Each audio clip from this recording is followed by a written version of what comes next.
Il est 16 h et moi je suis là, comme tout jeune. Il est 16 h, la journée tend vers sa fin et nous ne voyons pas ce que nous avons réalisé de notre vie. Il est 16 h et nous attendons qu'il sonne 21 h, 22 h pour retourner au lit, pour qu'à 5 h, on se réveille encore et attendre aussi une nouvelle journée. Il est 16 h, c'est toujours le même état, on est toujours dépressif, les jeunes sont toujours dépressifs, on n'a pas vu qu'on a évolué, et tout simplement parce que dans ma localité, plus précisément à Djougou, au Bénin, à Djougou, et l'atmosphère que nous ont laissé les parents, que nous ont laissé les aînés, que nous ont laissé les politiques, et plus précisément que nous ont laissé les religieux, et l'atmosphère que ces personnes-là nous ont laissé ne nous permet pas de faire autrement. Nous sommes enchaînés mentalement, nous n'avons pas de but précis.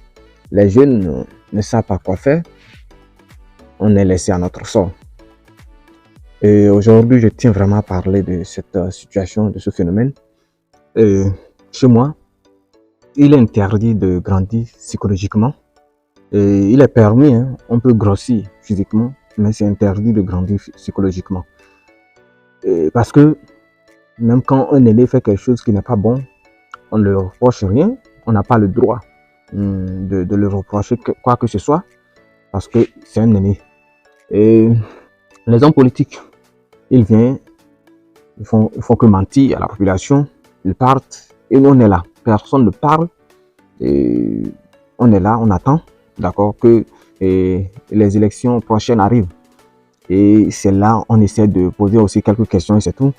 Après, il y a aussi le même courant de pensée qui découle toujours, qui est la religion, d'accord, que ce soit la religion musulmane ou chrétienne, d'accord. Et les alphas, les imams, les pasteurs, ils tiennent un discours.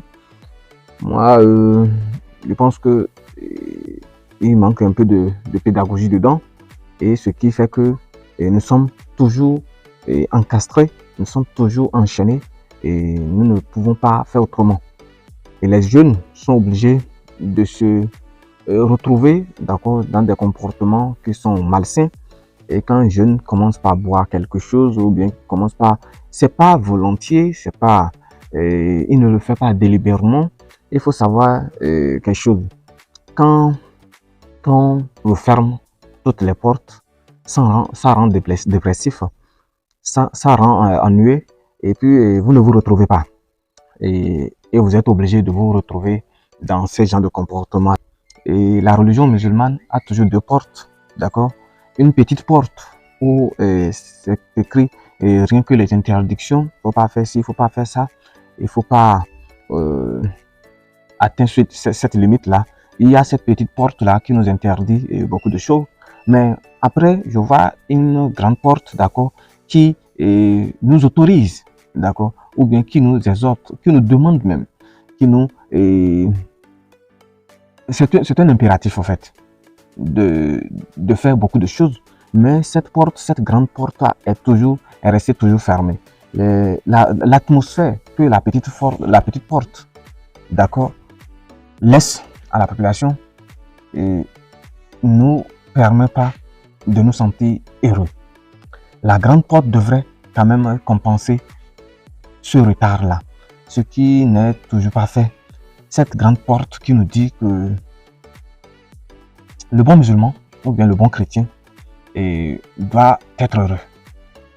Il n'a pas forcément besoin d'être malheureux chaque jour pour aller au paradis. La grande porte nous dit de chercher l'argent pour subvenir à nos besoins, subvenir aux besoins de la famille, et ça fait partie de l'adoration de Dieu. La grande porte nous demande, d'accord, en allant à la mosquée le vendredi, de mettre le bon parfum sur notre meilleur habit que nous retrouvons. Et moi, des fois, je ne trouve pas un meilleur habit, d'accord, et je n'ai pas de parfum. Donc, il y a pas mal de ces trucs-là. On nous rappelle tous les jours la mort. Bon, c'est vrai, c'est un truc qu'il faut rappeler à un être humain pour que il ne s'égare pas, mais on m'a toujours rappelé que bientôt je vais mourir. On nous a toujours rappelé ça. Et moi, quand je me rappelle de la mort, systématiquement, j'ai peur. Je n'ai plus envie de bouger. Je n'ai plus envie de faire quoi que ce soit. Des fois, je suis là, je suis dépressif, je ferme et je rentre à la maison. Tout simplement. Parce que bientôt, je vais mourir. Je vois les parents, quand quelqu'un atteint déjà son 10 ans, c'est là même, c'est grave, son 10 ans au plus, des fois, il se dit même, bon, certainement que la mort les a oubliés, sinon que lui n'était pas sûr d'atteindre les 110 ans. Donc déjà, il n'attend que la mort. Il n'est plus créatif. Il se dit que lui ne sert plus à quelque chose sur cette terre. Malgré que les gens ont besoin de lui. Les petits-fils ont besoin de lui. Peut-être même que ses fils n'ont pas encore fini. Ils ont besoin de lui encore. Mais lui, il désespère déjà.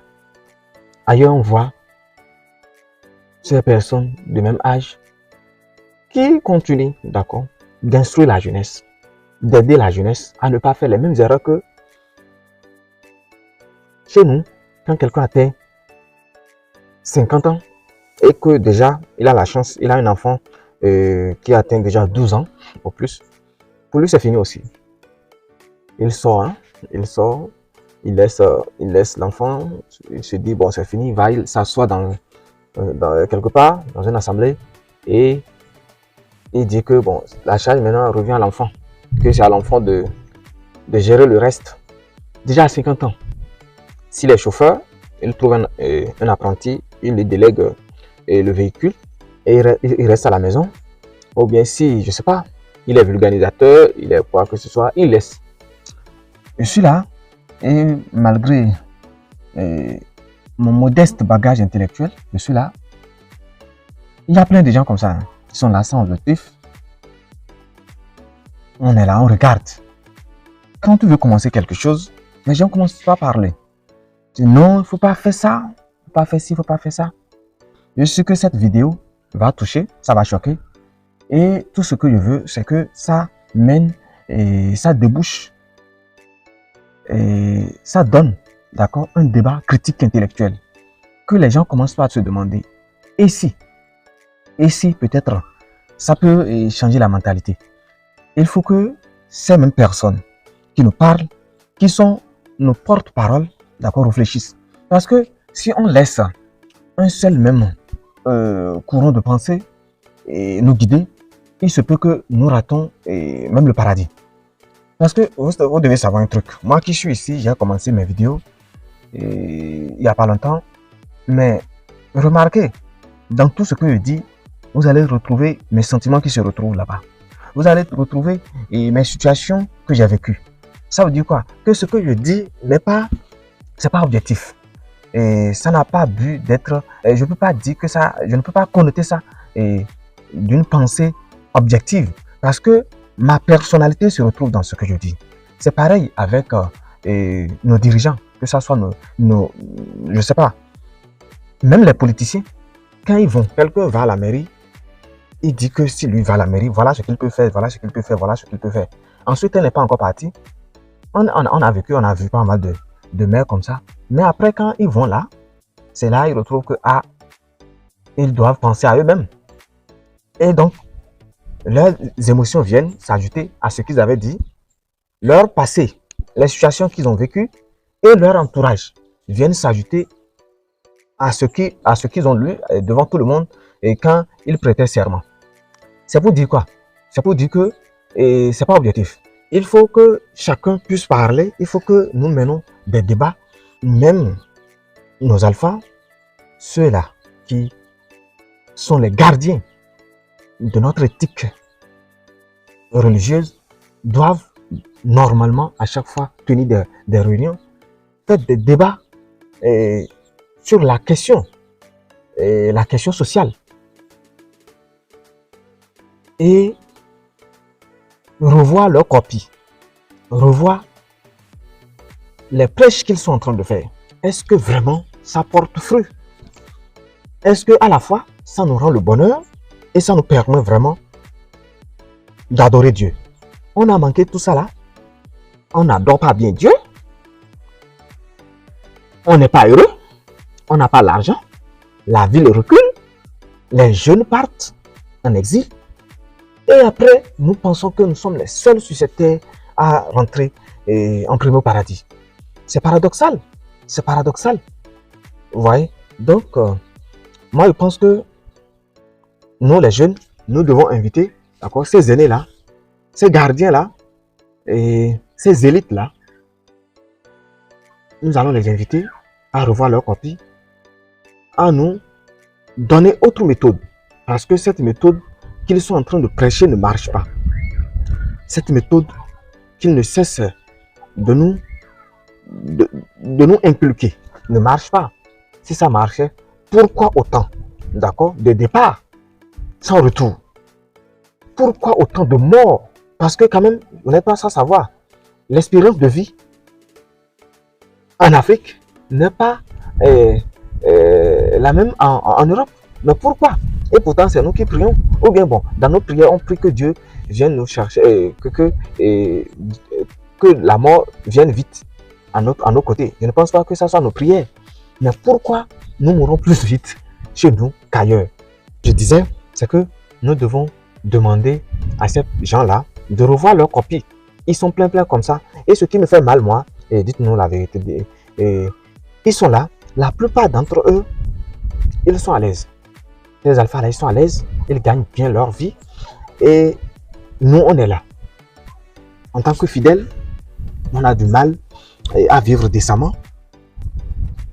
La plupart, ils ont des véhicules. Ils ont de belles maisons. D'accord? Ils ont de très belles femmes. Et nous, on est là. Est-ce que c'est eux qui nous trompent? Ou bien c'est nous? On s'est trompé sur le message qu'ils sont en train de nous porter. Vous voyez? C'est pas logique en fait. Donc, qu'est-ce qui n'a pas marché? Qu'est-ce qui bloque? Quand je voulais lancer mon deuxième business, il y a un gars qui m'a retrouvé et qui me dit non, Bilal, c'est trop. Toi seul, tu fais ceci, tu veux faire encore cela. Tu es trop ambitieux. C'est pas bon. Et bientôt, et vous voyez, c'est ces discours-là. Et ça m'a étonné. Je me suis dit, avec mes 2, je peux même faire 5 projets. Combien est-ce que j'aurai dans ces 5 projets? Et que d'autres n'ont pas encore. Mais qui prient mieux que moi. Qui adorent Dieu mieux que moi. Qu'est-ce que ceux-là n'ont pas eu que moi, j'aurai? Et donc, quand on me dit de ne pas être trop ambitieux, et ça m'étonne. Je vois que ce n'est pas logique. C'est ce à quoi nous assistons tous les jours. Donc, je demande aussi à tous ces alphas-là de revoir leur copie, de nous dire sincèrement si on nous a envoyé sur cette terre seulement pour dormir, manger, se lever, prier et ne pas chercher à être heureux. Parce que quand est-ce qu'on se sent heureux en fait? C'est quand on a un objectif bien aiguisé qu'on veut atteindre et que pas à pas, chaque jour que Dieu fait, on se sent proche de l'objectif. C'est en ce temps qu'on se sent heureux. Mais quand on est vide, quand on est sans objectif, quand on est comme un mouton qui se lève, qui rentre dans la brousse, qui mange et qui revient, quel bonheur est-ce qu'on peut avoir? C'est ce qui fait qu'aujourd'hui, il est facile de recruter les jeunes à devenir, je ne sais pas quoi, n'importe quoi, le banditisme, le terrorisme, tout ce que nous voyons. Nous devons arrêter tout ça, nous devons stopper, nous devons mettre pause dans nos discours et revoir nos copies. Pour le moment, c'est tout ce que moi je peux dire. Je pense que dans les commentaires, les gens viendront commenter et on verra ensemble. Ce qui est sûr, ce que Bilal essaie de vous dire, ce n'est pas un discours parfait. objectif, qui se veut objectif, qui, non, mais c'est une façon de penser. Et il se peut que demain je revienne et que je donne le contraire de ce que j'ai dit aujourd'hui. Et cela doit quand même être analysé à chaque fois pour qu'ensemble nous puissions évoluer. Je vous remercie et à très bientôt.